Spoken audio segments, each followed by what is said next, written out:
everyone, so happy to report that I've made not one, but two major life transitions for this video. Number one, I am now home in the Bay Area from college. I drove back from LA to the Bay yesterday, and to accompany that major life transition for this winter break season, I thought I would take this vlog to talk about a major life transition with my diet. I am now officially 4.5 months a vegetarian, which to some of you might not seem like a lot, might not seem like a major transition, and to others might be very surprising. Quite frankly, I am still shocked that I've done this and I've actually made this change to my daily habits. So I definitely wanted to cover why I chose to do this, not why you should do it. I'm not going to try to make a point of why it's important for you to do this. Still really can't believe I even made this decision at all, and it was kind of an impulsive thing, so let's get into it. I feel like it's important to talk about why I wasn't vegetarian for like the other hundreds of months of my life. I'm 20 now, so pretty much for 20 years I ate pretty much whatever I wanted to. I was more than just like an omnivore, like I was more than just a non-vegetarian. I literally ate whatever I wanted to,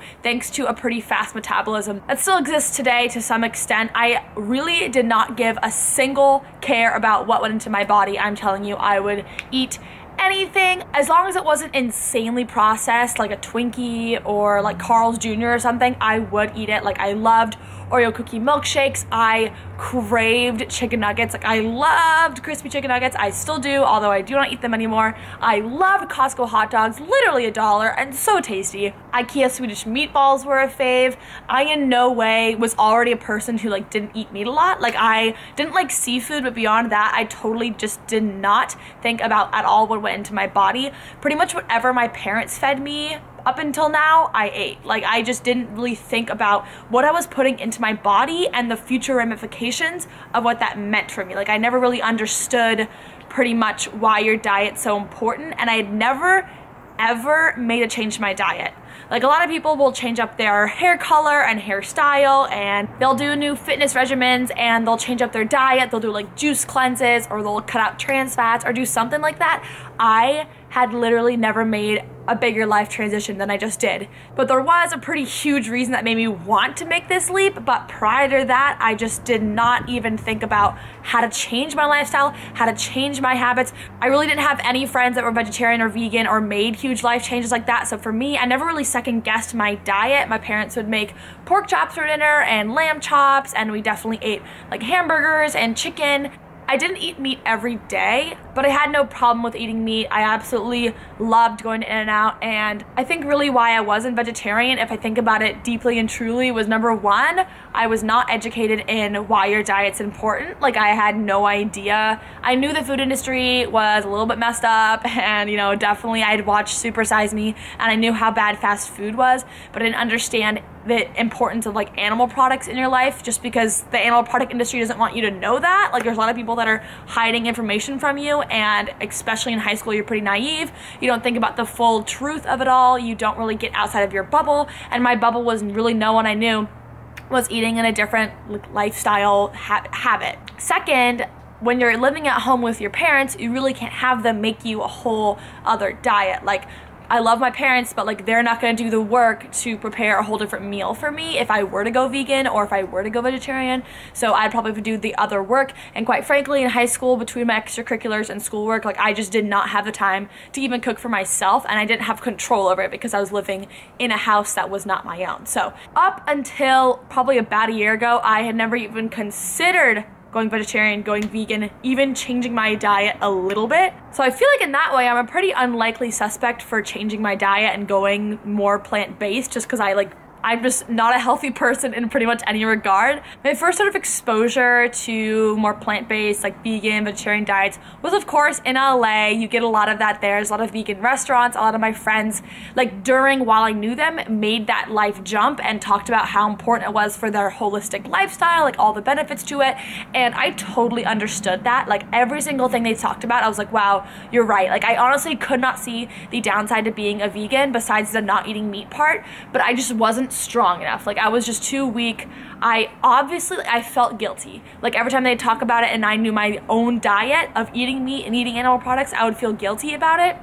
But the guilt wasn't enough for me to make that life jump and that life transition, which I feel like is what's holding most people back. It's like, you feel guilty, but like, you're just not lazy, but you're just too complacent to like make that change. And that was me for a really, really long time. Like I fought going vegan and vegetarian. I was like, well, I'll cut back on meat a little bit, or like I'll stop, you know, drinking milk. But for me, like I needed something very structured and specific to actually get me to do some sort of change. So hearing about veganism and vegetarianism was not enough for me to make the change. Like I'll be quite honest there. What made the change for me was literally reading Freakonomics. Freakonomics is not a book about diets or health or the animal industry, like any of that. It's literally a book about behavioral economics and how people don't always behave perfectly rationally, how decisions are made, how you can kind of construct people's choices. And there was one page that I read in late July that was so powerful, literally 4 days later, no, not even 4 days, literally 2 days later, I read it on the bus up to a weekend trip to Tahoe. And by the bus ride back down of reading it again, I was like, okay, I'm gonna become a vegetarian. So the one page went a little something like this. Basically said, if you think you're a super environmentally conscious person, if you think you are totally green and for saving the environment and that global warming is an important cause, blah, blah, blah, blah, if you are in that mindset and you drive a Tesla, you feel great about it, you feel like you're really, you know, reducing your gas emissions. But then if you drive your Tesla to the grocery store and you buy meat, you're effectively canceling out your contribution to the environment. That was shocking to me. I had no idea that literally what I put into my body has an effect on the environment. Like I was so naive that way. I just had no idea of any of that. And for me, like hearing about, first of all, the animal abuse going on to make these animal-based food products, like, you know, the hamburgers and the chicken nuggets and stuff, I knew how bad that was, and I literally worked and volunteered at a zoo for 6 years and saw, you know, how important it is to take care of the animals on our planet. That was an important reason to go vegetarian and vegan, but that wasn't enough for me to make the decision. I was being selfish there. The health reasons weren't enough for me to go vegetarian just because I'm like, as people, we're very present bias, so we always think about how we feel in this day and age, and I'm someone who, the stuff that I put into my body, for some reason, I don't feel its effects as much as I feel like other people do. Like a lot of people say once they go vegan, they just feel so much lighter and more energized. But for me, the really only thing that has an effect on the way I feel is like the amount of sleep I get. Like what I put into my body, unless it's like I gorge on 30 cookies, I don't really feel a huge effect. I know that what you put into your body does have an effect on the way you feel, but I consciously could not relate that. So for me, I was like, well, if I go vegan, like I'm not gonna be able to feel the effects, so like what's the point? It's really hard to make decisions for your future self, like 40 years down the line, knowing that like, oh, you might have heart problems if you continue eating this many animal products. I just couldn't even think that way. So the health reason also wasn't the tipping point for me. It was that environmental reason that finally I was like, yes, this is the reason I just cannot put up with eating this much animal product anymore. Because if you think about it, the environment doesn't discriminate. The environment doesn't care who you are, where you come from, who your family is, what your situation is. The environment literally will hurt everyone if we don't take care of it. For me, this is one tangible way I could actually stick to what I'm saying. A lot of times I say how important it is to stop buying bottled water and to bike instead of drive, but then actually doing the things that you support is a little bit harder. Like it is significantly difficult to change your lifestyle. Like I think we underestimate that a lot of the time. Like a lot of times once you make the change, it's like, honestly, it was so easy. But then when I go back to thinking about it, like actually getting myself to change my habits was a conscious effort. Like it was a conscious choice. But that one environmental reason really got to me because it was basically saying car emissions that contribute to the greenhouse effect and produce all this carbon footprint in the earth matches what animals put into the earth when we farm them. Because when we're farming cows and they're producing methane via their farts, I literally did not know cows produced methane via their farts. That is insane to me. When you're producing cows and just building them, growing them as big as you can, then just killing them, slaughtering them for meat, and then doing that cycle like 1,000 million times over just so that we can eat meat, that is pushing out so much into the environment, and also feeding them takes so much water, it takes so many resources. So I know I'm not entirely vegan, I know I'm entirely plant-based, but for me this was one tangible way that I could have a clear diet. It wasn't like, okay, I'll cut back on meat a little bit.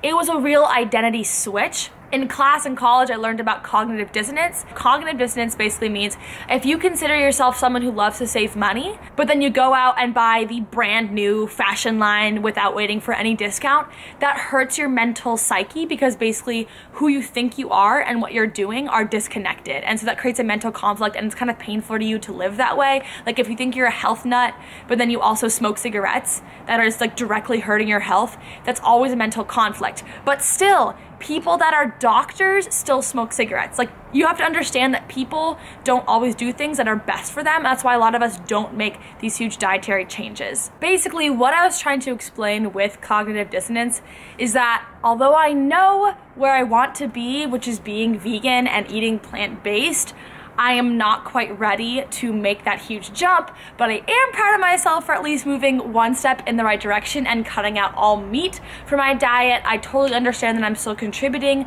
to the animal, like, food product industry, and that I'm still not doing the best things for my health, but environmentally, I know I'm at least making one piece of impact. After knowing why I haven't been vegetarian and now why I am vegetarian for 4 months, I can now safely say this is gonna be my identity for the rest of time. It's a lot easier to make huge life decisions if you have an actual label to put behind it.